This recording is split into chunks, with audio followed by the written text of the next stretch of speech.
الحمدللہ رب العالمین والصلاة والسلام علی سید الانبیاء والمرسلین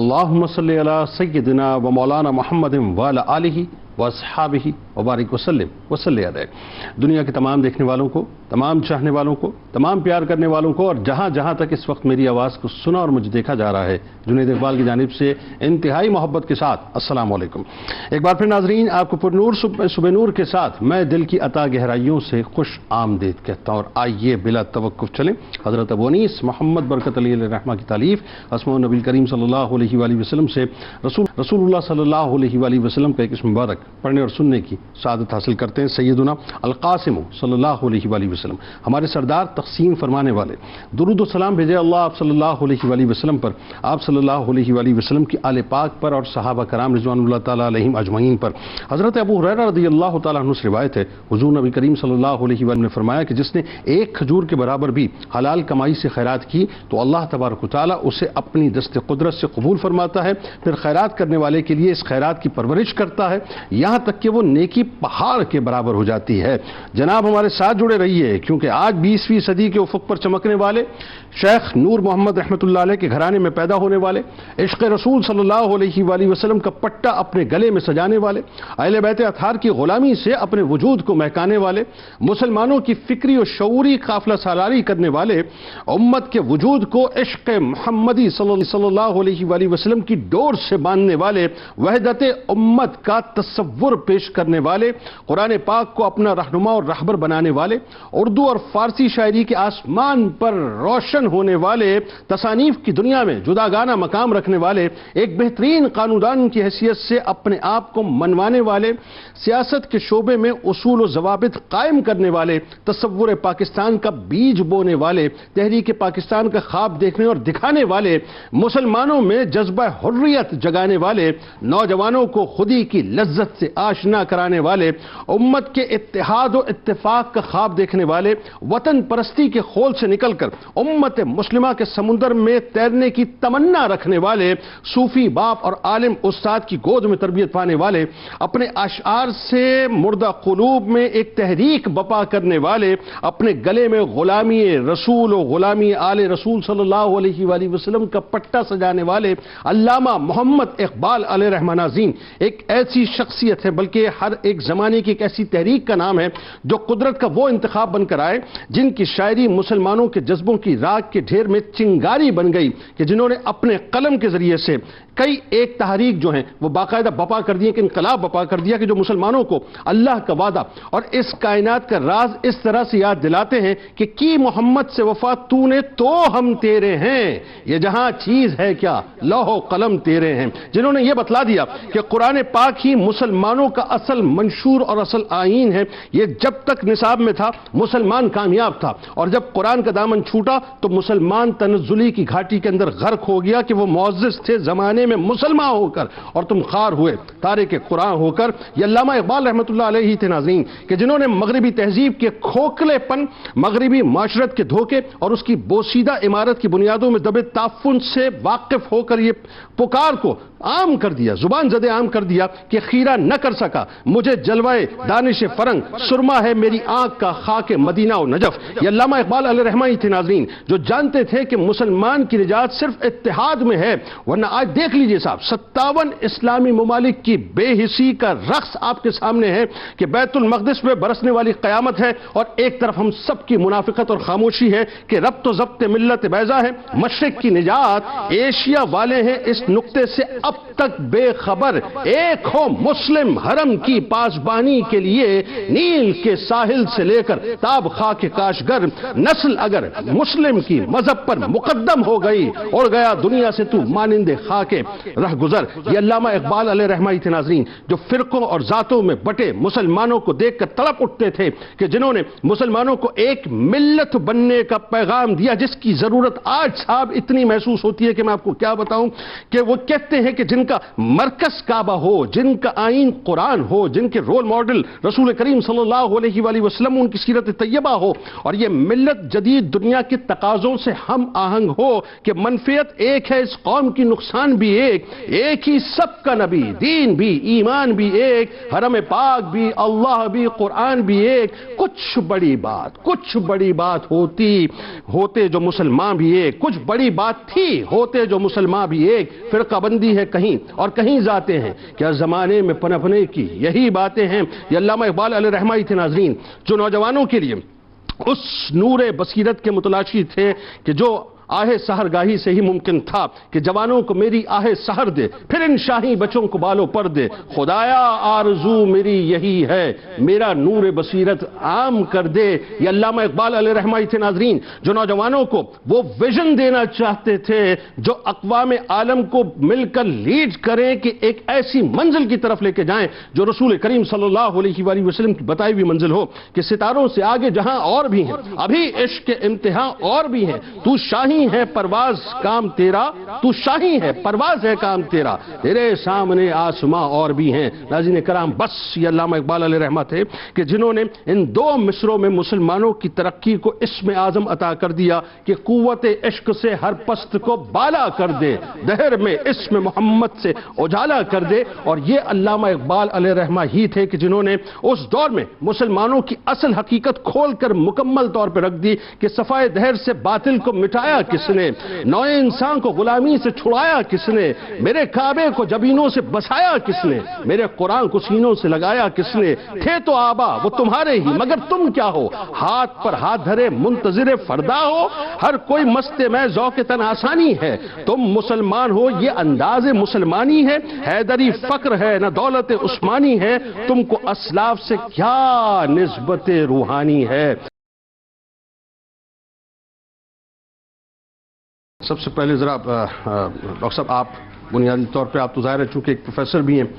اور میں تو یہ سمجھتا ہوں کہ اس دور میں اقبال کا انٹروڈکشن، میں اگر غلط نہ ہوں تو پتہ نہیں میں اپروپریٹ ورڈ اس کے بارے میں یوز کر سکوں نہ کر سکوں، کہ جس طرح ہم اپنی زندگی کے بہت سے دیگر معاملات کو اپنے اوپر لازم کیے ہوئے ہیں، مجھے لگتا ہے کہ اقبال کا انٹروڈکشن اس دور میں جو ہے اسی اعتبار سے ضروری ہو گیا نوجوانوں کے لیے۔ حسین تعارف سے آغاز کیجئے، بچپن، تعلیم و تربیت، یعنی جس حسین مطلب ماحول میں آپ پلے بڑے ہوئے، آپ کے والد گرامی، آپ کے اساتذہ۔ بسم اللہ۔ شاعر مشرق، جستجو مغرب، عاشق رسول صلی اللہ تعالی علیہ وسلم، مفکر اسلام، تحریک احیاء تصوف و اصلاح کے روح رواں، محافظ نظریہ و حرمت اسلام، علامہ محمد اقبال کا آج 147واں یوم پیدائش ہے، اور تمام سامعین اور ناظرین کو میری طرف سے آپ کا یہ یوم پیدائش آپ کو مبارک ہو۔ جناب، علامہ محمد اقبال 1877 میں 9 نومبر ٹھیک آج ہی کے دن سیالکوٹ میں پیدا ہوئے، اور آپ کے والد گرامی ایک نہایت صوفی با عمل اور نہایت صالح شخصیت کے مالک تھے جن کا نام تھا شیخ نور محمد، اور آپ کے آباء و اجداد کشمیر سے سیالکوٹ ہجرت کر کے تشریف لائے تھے قبول اسلام کے بعد، اور پھر یہیں آپ ٹھہرے۔ علامہ محمد اقبال کی جو تعلیم و تربیت ہے اس کے اندر جتنی گہرائی ہے اور جتنی ملٹیپل فیکٹرز ہیں، اور جیسا کہ آپ نے ابتدا میں کہا کہ اس کا تعارف آج کے دور میں بہت زیادہ ضروری ہے، تو یقیناً اس بات میں بہت زیادہ حقیقت ہے کہ اس کا تعارف ہم دیکھیں کہ کیسے آپ کی تعلیم و تربیت ہوئی۔ تو ابتدائی طور پر محلے کی مسجد میں درس قرآن ہوتا تھا، وہاں سے آپ کی تعلیم و تربیت کا آغاز ہوتا ہے۔ تو اس کا مطلب کیا ہوا کہ قرآن کریم جو ہم سب کے لیے ایک الہامی کتاب ہے اور جو کہ مرکز اور منبع ہے ہدایت کا، وہاں سے علامہ محمد اقبال کا پہلا علمی انٹریکشن ہوتا ہے، اور اس بات کو قطع نظر نہیں کیا جا سکتا کہ آپ کے والد گرامی ایک بہت ہی باعمل، متقی و پرہیزگار شخصیت کے مالک تھے، اور یہی حال آپ کی والدہ ماجدہ کا بھی۔ سبحان اللہ، سبحان اللہ۔ پھر جب اس کا آغاز ہوتا ہے تو ایک بہت ہی بہترین شخصیت سید میر حسن، جو کہ یعنی علوم شرقیہ اور علوم غربیہ میں ماہر کہلاتے تھے، واہ، ان کی نگاہ جب علامہ محمد اقبال پر پڑی اور ان کی آنکھوں میں آپ نے اسپارک کو چمک دیکھی تو آپ نے اصرار فرمایا ان کے والد سے کہ ان کی تعلیم و تربیت کلاسیکی اسلامی علوم اور علوم شرقیہ تک محدود نہیں رہنی چاہیے، واہ، ان کے اندر میں نے اسپارک دیکھا ہے کہ اگر یہ علوم غربیہ میں بھی کمال حاصل کریں گے تو انشاءاللہ تعالی شاید یہ ایک عظیم معمار بنے۔ تو اور یہ ان بچپن کی بات ہے، اور یہ بہت بچپن کی بات ہے۔ اصل میں یہ سید زادے کی نگاہ تھی بنیادی طور پہ، سید زادے تھے نا، اس میں بھی کوئی شک نہیں ہے۔ تو سید میر حسن نے جب یہ جانچا اور اصرار فرمایا، ابتدا میں چونکہ آپ کے والد شاید راضی نہ ہوتے، لیکن جب آپ نے اصرار فرمایا تو آپ ہی کی زیر نگرانی آپ نے اپنی مستقبل کی سمت بھی متعین کی اور آپ ہی کی زیر نگرانی آپ کی تعلیم و تربیت کا آغاز ہوا۔ اب اس میں جو بنیادی بات ہے کہ سب سے پہلے آپ نے لینگویجز سیکھی، اس کا ادب، اور اس میں فارسی ادب ہے، عربی ادب ہے، اردو ادب ہے، اور ساتھ ہی آپ کا اسکول کا اسٹارٹ ہو جاتا ہے، اور اسکول کا اسٹارٹ کرتے ہی 1893 میں 1893 میں آپ نے میٹرک کیا بہت ہی ڈسٹنکشن کے ساتھ، فرسٹ ڈویژن میں آپ کو تمغہ ملا، وظائف ملے۔ 1895 میں آپ نے ایف اے کا امتحان کیا، اور جو کمال بات ہے شاعری کا آغاز علامہ محمد اقبال کی اسی سن میں اسٹارٹ ہو گئی، یعنی ایف اے کے دوران۔ اور اس سے زیادہ کمال کی بات یہ ہے کہ اس وقت بر صغیر میں داغ کا طوطی بولتا تھا، اور جب آپ نے ایک دفعہ داغ کے ساتھ شاگردی کی پیشکش کی کہ آپ نے کہا کہ آپ مجھے زیر تربیت لیں، تو داغ نے کیا کمال بات فرمائی بہت ہی چند لمحوں کے اندر کہ آپ کے اندر اصلاح کی ابھی گنجائش نہیں ہے، آپ کمال شاعری کے اندر رکھتے ہیں۔ یہ سرٹیفکیٹ ینگ ایج میں داغ سے لینا اس وقت اپنے آپ میں بولتا تھا پورے بر صغیر میں، یہ اپنے آپ میں ایک کمال تھا۔ 1895 میں ایف اے کرنے کے بعد پھر آپ وہاں سے سیالکوٹ سے لاہور تشریف لاتے ہیں۔ یہاں پر گورنمنٹ کالج لاہور اور اورینٹل کالج، یہاں پر آپ کی تعلیم کا سلسلہ دوبارہ شروع ہوتا ہے۔ یہاں پر آپ بی اے کرتے ہیں فلسفی کے اندر، انگلش لٹریچر کے اندر اور عربک لٹریچر کے اندر، اور پھر بی اے کے اندر بھی آپ کی پہلی پوزیشن آتی ہے۔ پھر آپ فلسفے کے اندر ایم اے کے لیے آتے ہیں، اور یہاں پر آپ کے پاس آپ کی ملاقات ہوتی ہے پروفیسر آرنلڈ کے ساتھ۔ پروفیسر آرنلڈ اپنی شہرت رکھتے تھے اورینٹل لینگویجز کے اندر بھی اور اس کے ساتھ ساتھ مغربی علوم کے اندر بھی، اور آپ کا جو امپیکٹ پڑتا ہے مستقبل کی زندگی کے اندر علمی، فنی، اصلاحی اور تحقیقی زندگی کے اندر، وہ یہ تھا کہ آپ ہی کے مشورے کے اوپر آپ مغرب میں گئے، یورپ میں گئے، اس کے بعد پھر آپ جرمنی تشریف لے گئے۔ تو ٹرینٹی کالج میں جب آپ کی تربیت ہوئی فلسفے کے حوالے سے، اور وہاں پر آپ ریسرچ اسکالر تھے، تو وہ بھی آرنلڈ کے مشورے کے اوپر تھے، اور پھر یہیں سے آپ کا انٹریکشن ہوا پروفیسر نکلسن سے، جن کا بہت امپیکٹ ہوا، اور آخر میں انہوں نے اور بعد میں انہوں نے آپ کی اسرار خودی کا ترجمہ بھی فرمایا، جس سے اقبال مطمئن نہیں تھے لیکن ترجمہ صحیح نہیں ہوا ہے۔ لیکن جنید بھائی جو اہم بات ہے وہ یہ ہے کہ اقبال کا تعارف انگریزی زبان میں مغرب تک پہنچانے میں اس کا بڑا کمال تھا۔ اور اس کے بعد پھر میں ایک چھوٹی سی مختصر سی گزارش کروں گا کہ اسی کے ساتھ ساتھ پھر آپ وہاں سے جرمنی تشریف لے کر گئے۔ جرمنی میں آپ نے جرمن زبان سیکھی، اور پھر آپ نے ایل ایم یو جو آج کل یونیورسٹی کہلاتی ہے، وہاں پر آپ نے پی ایچ ڈی کا مقالہ مکمل کیا، اور اس کا ٹاپک تھا the development of metaphysics in Persia, اور پھر آپ وہاں سے واپس تشریف لائے یہاں ہندوستان کے اندر۔ کیا خوبصورت انٹروڈکشن ہے، اور میرا خیال ہے بہت سے سننے والوں کو سمجھ آیا ہوگا کہ علامہ اقبال علیہ رحمہ کو جو ہم صرف ایک شاعر کی طرح لیتے ہیں، اور شعرا میں بھی بہت سے ایسے جو کج نظر ہیں، انہوں نے تو مطلب جو تعفن کی جو مطلب اینک سے جو ہے، مطلب میں کیا کہوں، تعصب کی اینک سے جو تعفن زدہ وجود کے ساتھ دیکھتے ہیں اقبال کو، انہوں نے تو اور ان کو محدود کرنے کی کوشش کی، لیکن اقبال ایک بڑی ڈائیورس قسم کی شخصیت علیہ رحمہ۔ اچھا اب ذرا آئیے، علامہ اقبال علیہ رحمہ نے جو کنسیپٹ اس وقت دیا، آپ یہ دیکھیے صاحب کہ یہ 20ویں صدی کا مطلب جو ہے اپنا پہلا جو ہے وہ دوسرا اشرہ ہے، لیکن دوسرے اشرے میں اقبال نے جو ہے اس بات کو سمجھ لیا تھا، اور اس بات کو یعنی جب آپ واپس آئیں مغرب سے 1908 کے بعد پہلے اشرے میں سمجھ لیا تھا آپ نے اس کے آخر میں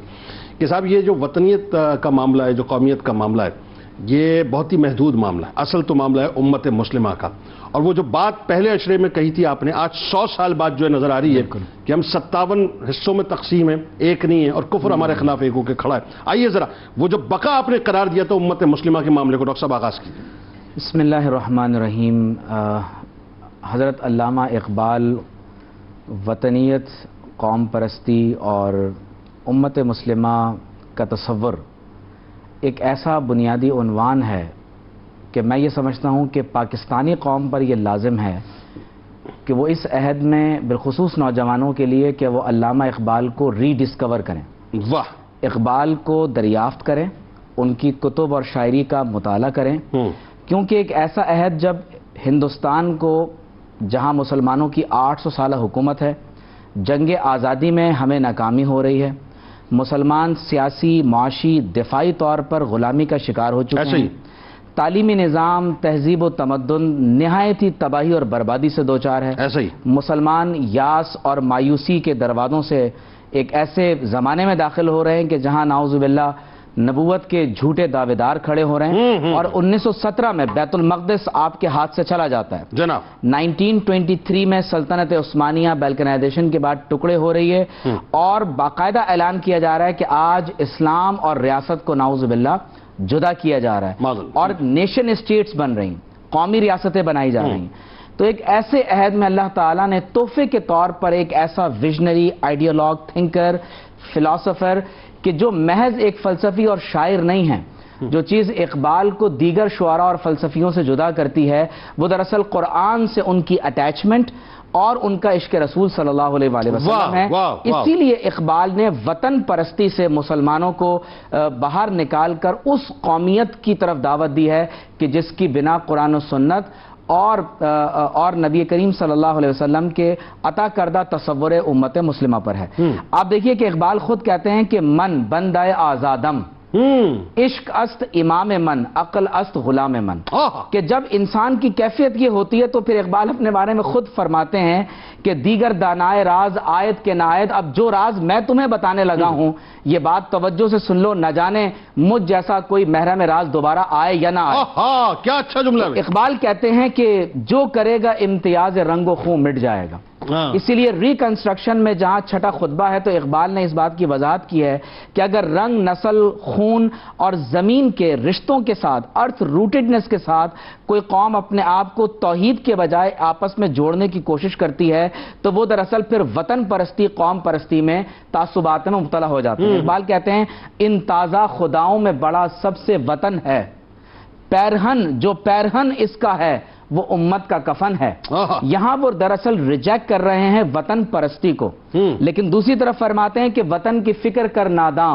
مصیبت آنے والی ہے، تیری بربادیوں کے مشورے ہیں آسمانوں میں. اور پھر اقبال جو خوبصورت تصور اس قوم کا جس کی بنا اسلام پر ہے، فرماتے ہیں اپنی ملت پر قیاس اقوام مغرب سے نہ کر. یہ جو آج ہم غلط قیاس مال فارغ کر رہے ہیں، کہ فرماتے ہیں کہ خاص ہے ترکیب میں قوم رسول ہاشمی. ہماری جو عناصر ترکیبی ہیں وہ نہیں ہے جو اقوام مغرب کے ہیں. بالکل. پھر اقبال خود کہتے ہیں کہ تفریق ملل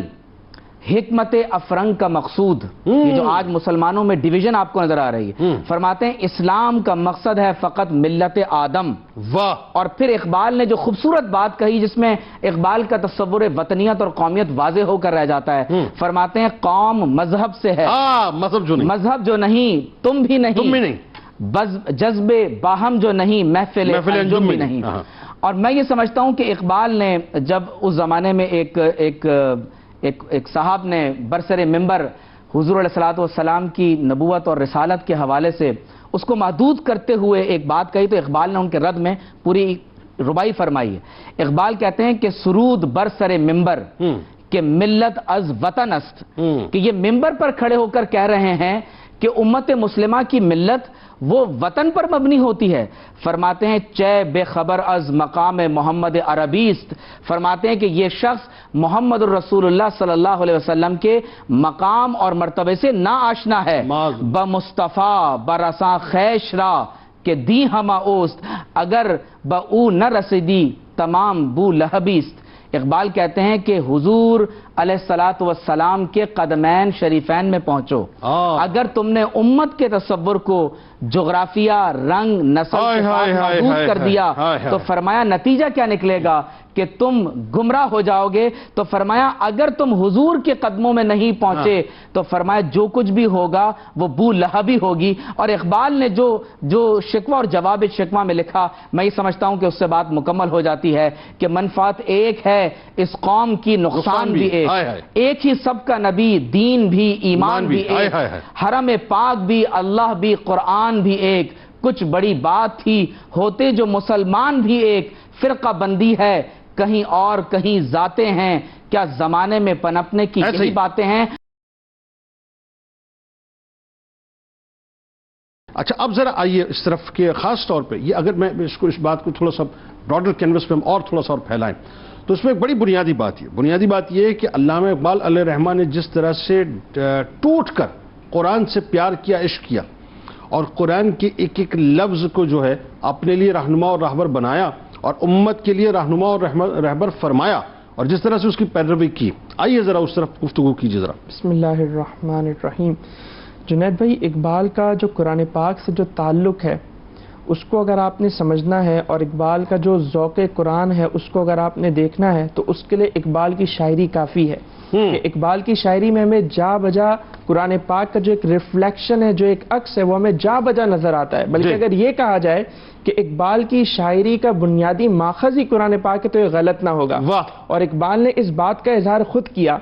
آپ کہتے ہیں گر دلم آئینہ بے جوہرست ور بحرفم غیر قرآن مزمرست، کہ اگر میرے دل کا آئینہ جوہر سے خالی ہے اور میرے کلام میں قرآن کے علاوہ کچھ اور پوشیدہ ہے تو پردہ ناموس فکرم چاک کن، تو یا رسول اللہ آپ میری فکر کے شرف کا پردہ چاک کر دیجئے. ای خیابہ راز خارم پاک کن، اور میں جو خار ہوں، کانٹا ہوں، اس سے دنیا کو پاک کر دیجئے. اور مزید آگے بڑھ کے کہتے ہیں روز محشر خور رسوا کن مرا بے نصیب از بوسہ پاکن مرا، اور مجھے قیامت کے روز خوار و رسوا کیجئے اور اپنے بوسہ پا سے محروم رکھ. یعنی اس قدر بڑی بات، یعنی اندازہ کریں کہ قرآن سے کیسا گہرا تعلق ہے کہ آپ اس قدر بڑی بات کہہ رہے ہیں اور یہ دعویٰ کر رہے ہیں کہ میری شاعری میں قرآن کے علاوہ کچھ نہیں ہے. اور پھر اسی بات کو آپ نے ایک اور جگہ یوں بیان کیا کہ تھا ضبط بہت مشکل اس سیل معانی کا، کہہ ڈالے قلندر سے سب اسرار کتاب آخر. تو یہ اقبال کا قرآن سے جو ہے وہ تعلق تھا. اب سمجھنا ہے کہ یہ تعلق، یہ ذوق اقبال کا پیدا کیسے ہوا. تو خود یہ بیان کرتے ہیں کہ بچپن میں جب میں قرآن پاک کی تلاوت کیا کرتا تھا، جوانی کے عہد میں قرآن کی تلاوت کیا کرتا تھا، تو ایک روز والد صاحب نے مجھ سے کہا کہ اگر تم واقعی قرآن کی تلاوت کا مزہ لینا چاہتے ہو، قرآن سمجھنا چاہتے ہو، تو یوں سمجھ کر قرآن کی تلاوت کرو کہ حق تعالی یہ خطاب تم سے کر رہا ہے اور یہ قرآن تم پر نازل ہو رہا ہے. اور اسی کو اقبال نے پھر یوں بیان کیا کہ تیرے ضمیر پہ جب تک نہ ہو نزول کتاب، گرہ کشا ہے نہ راضی نہ صاحب کشاف. پھر مزید اس کو یوں بیان کیا کہ تجھے کتاب سے ممکن نہیں فراغ کہ تو کتاب خواہ ہے مگر صاحب کتاب نہیں. تو یہ آپ کا قرآن پاک سے جو ہے وہ ذوق تھا. اور پھر کیسا ذوق تھا، جب قرآن آپ پڑھتے تو الفاظ پہ غور و فکر کرتے، یہاں تک آتا ہے کہ اس قدر روتے کہ قرآن پاک کے صفحات بھیگ جاتے، آپ کے آنسوؤں سے تر بتر ہو جاتے. اسی طرح قرآن پاک اس قدر خوش الہانی سے پڑھتے کہ دل پگھلنے لگ جاتے. اور پھر جب آخری عمر میں آواز بیٹھ گئی، قرآن کی تلاوت نہیں کر سکتے تھے، تو اس وقت آپ کو بڑا رنج ہوتا تھا. اور آپ کا قرآن پاک سے جو اس قدر گہرا تعلق تھا، اس کی شہادت ایک مستشرق نے بھی دی. ایک جرمن مستشرق این میری شمل لکھتی ہیں کہ اقبال کے ہاں قرآن پاک کا جو ذکر ہے وہ بہت غیر معمولی ہے. اچھا، اب یہ تو قرآن سے اقبال کا تعلق تھا، یہ ان کا ذوق تھا. اب انہوں نے امت کو قرآن پاک کے حوالے سے کیا درس دیا؟ دیکھیں جنید بھائی، اقبال سمجھتے ہیں کہ امت مسلمہ کے عروج اور زوال کا جو فلسفہ ہے نا، وہ قرآن مجید کے گرد ہی گھومتا ہے. اسی لیے آپ نے کہا نا کہ وہ زمانے میں معزز تھے مسلمان ہو کر اور تم خوار ہوئے تارک قرآن ہو کر. اور پھر آپ نے راستہ بھی دکھایا. آپ کہتے ہیں قرآن میں ہو غوطزن اے مرد مسلمان, اللہ کرے تجھ کو ادا جدت کردار. یعنی آپ نے جو ترقی ہے اور جو جدت کا راستہ ہے اس کا آپ نے راستہ بتا دیے کہ وہ قرآن پاک ہے. اچھا, اب قرآن پاک سے اقبال کیوں جوڑ رہے ہیں اس کو سمجھنا بڑا ضروری ہے. دراصل جس وقت اقبال تھے ہم سب جانتے ہیں کہ اس وقت برِ صغیر میں جو ہے وہ برٹش راج تھا اور مغربی علوم آ رہے تھے. تو ہمارے ہاں دو طبقے پیدا ہو گئے تھے. ایک طبقہ وہ تھا جس نے مغربی علوم کی کھلی مخالفت کی اور اس نے کہا اس طرف جانا ہی نہیں ہے, اور ایک طبقہ وہ تھا جس نے مغربی علوم کو دل و جان سے قبول کر لیا بلکہ وہ مغربی علوم سے مرعوب ہو گئے اور اس کے سامنے مغلوب ہو گئے. تو اس دور میں اقبال نے لوگوں کو یہ بتایا کہ اگر تم قرآن سے جڑ جاؤ اور قرآن کا نور حاصل کر لو اور پھر اگر تم مغربی علوم کی طرف چلے بھی جاؤ تو کوئی مسئلہ نہیں. اور اقبال اسے شعر میں یوں بیان کرتے ہیں کہ جوہر میں ہو لا الہ تو کیا خوف, تعلیم ہو گر فرنگی آنا. تو تعلیم ہو گر فرنگی آنا, لیکن اگر جوہر میں لا الہ الا اللہ ہے تو کوئی مسئلہ نہیں. اور پھر کہتے ہیں کہ قرآن زیادہ پڑھو. میں قرآن زیادہ پڑھنے پر اس لیے اصرار کرتا ہوں کہ اس کے فوائد میرے تجربے میں آئے ہیں. اور پھر کہتے ہیں کثرت سے قرآن پڑھو کیونکہ کثرت سے قرآن پڑھنے سے دل محمدی نسبت پیدا کرتا ہے اور اس کے لیے سمجھنے کی ضرورت نہیں, صرف تلاوت ہی کافی ہے. اللہ اکبر. ڈاکٹر صاحب ذرا یہ بتلائیے, عشق رسول و آل رسول صلی اللہ علیہ وآلہ وسلم, اقبال کا وجود جو ہے مہکتا تھا اس عشق کے ساتھ, بتائیے. اس میں کوئی شک نہیں. اور علامہ محمد اقبال رحمۃ اللہ تعالی علیہ کا جو بنیادی آپ یہ کہہ سکتے ہیں کہ کمال ہے وہ یہ ہے کہ اس وقت کے موجودہ مسائل کو سامنے رکھ کر ایک سمت کو متعین کرنا اور پھر اس کی طرف لیڈ لے کے جانا اور قائدانہ انداز کے اندر پوری امت کو اس طرف لے کر جانا, یہ کمال ہے علامہ محمد اقبال کا. اور اس کی بنیاد جذبات نہیں ہے, اس کی بنیاد ریٹرک نہیں ہے, اس کی بنیاد احساسات نہیں ہے, بلکہ اس کا سرچشمہ علم ہے. اس کا سرچشمہ مسلمانوں میں مروجہ جو تحریکیں تھیں وہ تھا.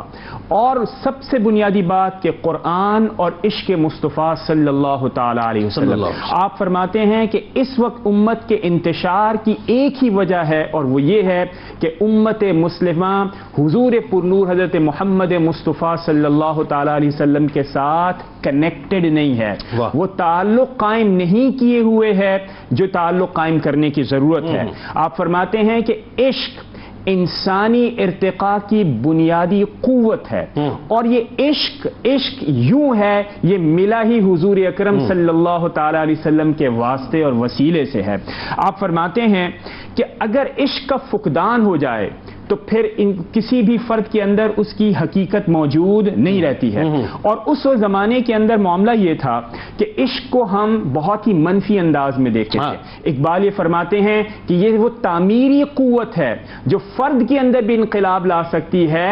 اور اجتماع کے اندر بھی انقلاب لا سکتی ہے, اور وہ فکر اور عمل کو یکساں کر سکتی ہے, ان کو ہارمونائز کر سکتی ہے. پھر فرماتے ہیں کہ 5 عناصر ہیں عشق کے: اخلاص, یقین, عمل, فقر اور حضوری. اور اس انداز میں آپ نے پھر اس کو اسلامی روایات کے اندر سمو کر یہ بتایا کہ جب یہ عناصر جمع ہوں گے تو پھر انسانی شخصیت کے اندر انقلاب ہوگا. اور اس کی سمت کیا ہونی چاہیے جنید بھائی؟ پھر انہوں نے یہ فرمایا کہ اس کی سمت اس سے بڑھ کر کیا ہوگی کہ آپ اپنا تعلق اور عشق کی سمت کو حضور اکرم صلی اللہ تعالی علیہ وسلم کے ساتھ جوڑ دیں. پھر فرماتے ہیں کہ ذکر و فکر و علم و عرفانم توئی, کشتی و دریا و طوفانم توئی, کی محمد سے وفا تو نے تو ہم تیرے ہیں, یہ جہاں چیز ہے کیا لوح قلم تیرے ہیں. پھر فرماتے ہیں بے حضوری ہے تیری موت کا راز, بے حضوری ہے تیری موت کا راز, زندہ ہو تو بے حضور نہیں. اس کا مطلب کیا ہوا کہ حضور اکرم صلی اللہ تعالی علیہ وسلم جب تک آپ کے سامنے نہ ہو, آپ کے شعور کے سامنے نہ ہو, اس وقت تک یہ ممکن نہیں کہ امت کے اندر بیداری ممکن ہو سکے. اور پھر اس کا معیار بھی آپ کیا بناتے ہیں؟ اس کا معیار بناتے ہیں کہ کس طرح یہ چنگاری بھڑکائی جا سکتی ہے ایک نوجوان کے اندر جو بظاہر کبھی مشرق کی طرف دیکھتا ہے, کبھی اپنے کلاسیکی علوم کی طرف دیکھتا ہے, اور کبھی مغرب کی چکا چوند اور مادی پرستانہ نظریات نظریات اور ان کی فکر کو دیکھتا ہے تو آپ نے فرمایا کہ صرف اور صرف اپنی توجہ کہاں کر لو؟ حضور اکرم صلی اللہ تعالی علیہ وسلم کے سراپا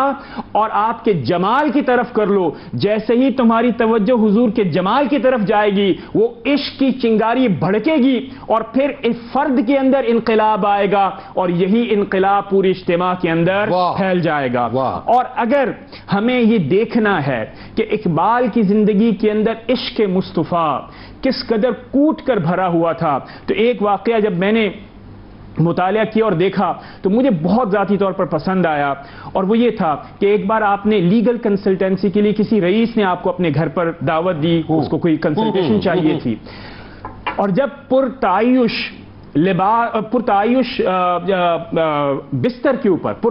بستر کے اوپر آپ آرام فرما ہوئے رات کے وقت تو اچانک لمحوں کے اندر خیال آیا کہ یہ عزتیں, یہ وقار, یہ شہرت, یہ جو شہرت ہے یہ کس کی بدولت ہے؟ یہ حضور پرنور حضرت محمد مصطفیٰ صلی اللہ تعالی علیہ وسلم کی وجہ سے ہے. تو فرماتے ہیں اور پھر نقل آتا ہے, یعنی سیرت نگار یہ لکھتے ہیں کہ آپ نے اسی لمحے اپنے آپ کو دور کر دیا اس پرتعیش بستر سے اور ایک بار اور فوراً سے آپ کی نگاہوں کے اندر, آپ کی آنکھوں کے اندر آنسو آنا شروع ہو گئے اور اتنے طویل وقت رہے کہ آپ کے لیے ایک لمحہ بھی آرام کرنا مشکل ہو گیا. چنانچہ آپ نے اپنے جو خادم تھے اس کو حکم دیا کہ وہی بستر لے آؤ جو کہ ان تعیشات سے پاک ہے اور پھر آپ اس پر آرام فرما ہوئے. اس سے اس بات کا پتہ چلتا ہے کہ لمحوں کے اندر حضرت اقبال حضور اکرم صلی اللہ تعالی علیہ وسلم سے اتنی محبت کرتے تھے کہ پرتعیش لباس کو صرف اس لیے چھوڑا, پرتعیش بستر کو اس لیے چھوڑا کیونکہ فقر حضوری زیادہ اہم ہے. اور یہ بتاؤں, یہ ایسی شخصیات کے لمحوں میں فیصلے ہو جایا کرتے ہیں, یہ لمحوں میں فیصلے ہو جایا کرتے ہیں, یہ لمحے ہوتے ہیں جو مراتب کو کہاں سے کہاں لے جاتے ہیں. تو محض یعنی اور پھر علامہ اقبال کی پوری زندگی سے جو ہم چیزیں سیکھتے ہیں جنید بھائی وہ یہ ہے کہ اقبال کے نزدیک عشق رسالت, عشق محمد محض نظریہ نہیں ہے, عشق محمد آپ کے لیے سب کچھ ہے. جب کبھی حضور اکرم صلی اللہ تعالی علیہ وسلم کا نام گرامی آتا تو آپ کے آنکھوں سے آنسو چھڑ جاتے. بس یہ بات ہے. اب اس کا مطلب یہ ہوا کہ عشق مصطفیٰ ہی کی بنیاد کے اوپر ہمیں آگے چلنا چاہیے. بالکل ٹھیک. اسی لیے وہ کہتے ہیں کہ بے خطر کود پڑا آتش نمرود میں عشق, عقل ہے محو تماشائے لب بام. بالکل. بہت شکریہ آپ تینوں. اب آپ کا اس دعا کے ساتھ کل بروز محشر اللہ تعالیٰ علامہ محمد اقبال علیہ رحمہ کے صدقہ ذکر کرنے والوں سننے والوں کو عطا فرمائے. کتاب الشفا رقت قلب کا وظیفہ آپ کو بتلاتے ہیں کہ جو شخص کثرت کے ساتھ اللہ تعالیٰ کے اسم مبارک یا رحمان و یا رحیم کا ورد کرتا ہے تو ان کا دل روحانیت کی طرف مائل ہوتا ہے اور دل کی تنگی دور ہو جاتی ہے. علامہ محمد اقبال علیہ رحمہ کا قول مبارک ہے کہ اس دور میں اصلاح امت کا کام امت کو حضور نبی کریم صلی اللہ علیہ وسلم کی سیرت سے آشنا کیے بغیر, یعنی اس دور میں اصلاح امت کا کام امت کو حضور نبی کریم صلی اللہ علیہ وسلم کی سیرت سے آشنا کیے بغیر ممکن اور مکمل نہیں ہو سکتا.